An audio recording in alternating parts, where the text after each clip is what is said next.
Na kwingineko, tume ya maadili na kupambana na ufisadi EACC imeendeleza msako mkali dhidi ya maafisa wanaodaiwa kuwa ufisadi katika kaunti za Tana River na Kilifi.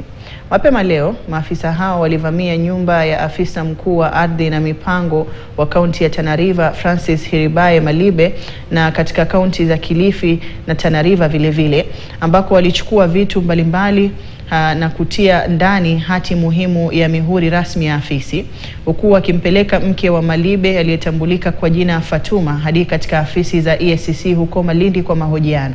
Meneja wa EACC kanda ya juu ya Pwani Mohamed Dida aliwaarifu wanahabari kuwa Malibe anachunguzwa kufuatia malalamiko kutoka kwa wakaazi wa Garsen na Minjila katika kaunti ya Tana River kwamba amekuwa akidai na kupokea hongo kwa kutumia mamlaka yake vibaya.